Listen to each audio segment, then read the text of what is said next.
सांझ का समय था। गांव की मिट्टी की सौंधी खुशबू हल्की हवा में तैर रही थी।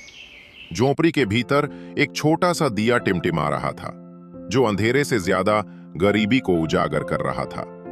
गौरी 17 वर्ष की उम्र से कहीं अधिक बड़ी अपनी जिम्मेदारियां उठाए हुए थी, जबकि उसकी 12 साल की बहन रानी अपनी मासूमियत और सपनों में खोई रहती थी।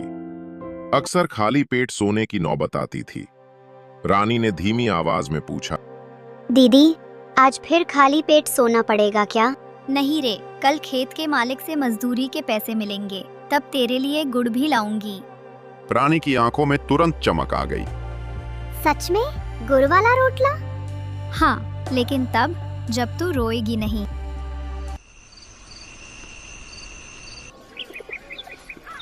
अगली सुबह सूरज उगने से पहले ही गौरी सिर पर टोकरी उठाए खेतों की ओर चल पड़ी। मिट्टी गीली थी और उसके कदमों में थकान नहीं बल्कि मजबूती थी।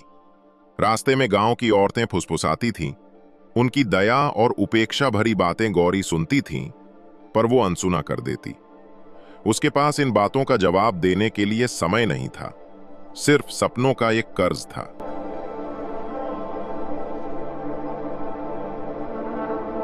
दोपहर में रानी झोंपड़ी के पास मिट्टी से खेल रही थी। उसकी उंगलियों ने मिट्टी को आकार देकर छोटे छोटे दिए, हाथी और पंछी बनाए थे।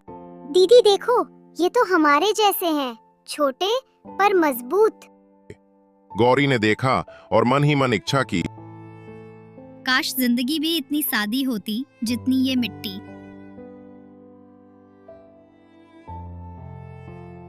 कुछ दिनों बाद गांव में मेला लगा। गौरी ने मिट्टी के खिलौनों की एक छोटी सी दुकान लगाई। रानी ने दियों को फूलों और रंगों से सजाया, उनमें थोड़ी सी अपनी उम्मीद भी भर दी। शुरुआत में कोई ग्राहक नहीं आया। फिर एक बुजुर्ग अम्मा पास आई। बिटिया, ये दिए कितने के हैं? गौरी ने डरते हुए कहा, बस 2 रुपए का एक। बस 2 रुपए का एक? हाँ अम्मा, और अगर आप 2 लेंगी तो एक मुफ्त। औरत मुस्कुराई और स्नेह से कहा, तुम दोनों बहनें तो जैसे माँ लक्ष्मी हो। उसने दिए खरीदे। वो 2 रुपए गौरी के लिए किसी खजाने से कम नहीं थे। धीरे धीरे उनका काम चलने लगा। लेकिन गांव में मिट्टी के बर्तन बेचने वाली शांता को यह सब रास नहीं आया। ईर्ष्या और प्रतिस्पर्धा में वो बाजार में बोली, इन बहनों के दिए गंदी मिट्टी से बने हैं, मत खरीदो, इससे घर अपवित्र होता है। ऐसा सुनते ही लोग डर गए और सब वहां से चले गए।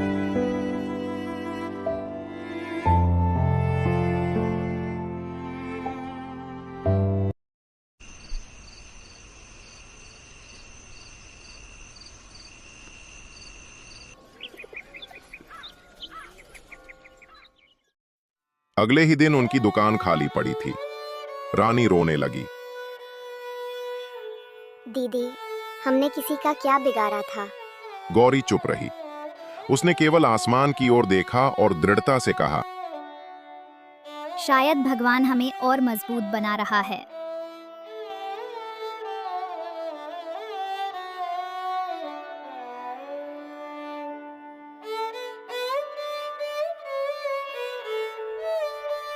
आसमान काला पड़ गया, हवा तेज हो गई और बारिश की बूंदें किसी अधूरे दर्द की तरह बरस रही थीं।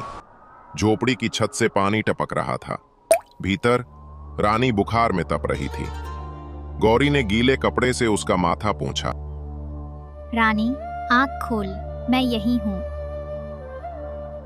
रानी ने धीमी कमजोर आवाज में कहा, दीदी, जब मैं ठीक हो जाऊंगी, हम फिर से दिए बनाएंगे ना?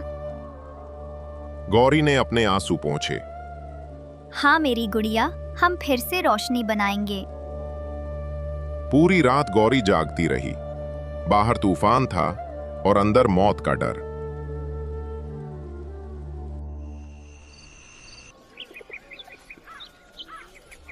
अगली सुबह सूरज उगा, पर झोपड़ी में अब गहरा सन्नाटा था। रानी अब सो रही थी, एक ऐसी नींद में जो कभी नहीं टूटती। गौरी ने उसका ठंडा हाथ थामा।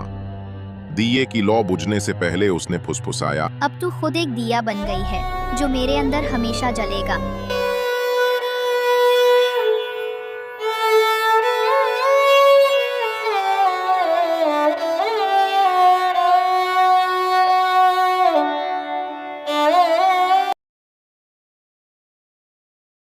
महीनों बाद गांव में फिर से वही छोटी सी दुकान थी। नाम लिखा था रानी के दिए। गौरी वहां अकेली बैठी थी। अब उसके दिए पूरे गांव में मशहूर थे। लोग कहते, इन दियों में कुछ अलग है, जैसे इनमें किसी की आत्मा जलती हो। गौरी मुस्कुराती, हर दिया उठाकर फुसफुसाती, रानी, आज भी तेरी रोशनी सबसे सुंदर है। कुछ रिश्ते मिट्टी जैसे होते हैं, साधारण दिखते हैं, पर जब तपते हैं तो जग को रोशनी दे जाते हैं। गौरी और रानी की कहानी यही कहती है कि सच्ची रोशनी हमेशा उस दिल से आती है जिसने अंधेरा सबसे गहराई से देखा हो।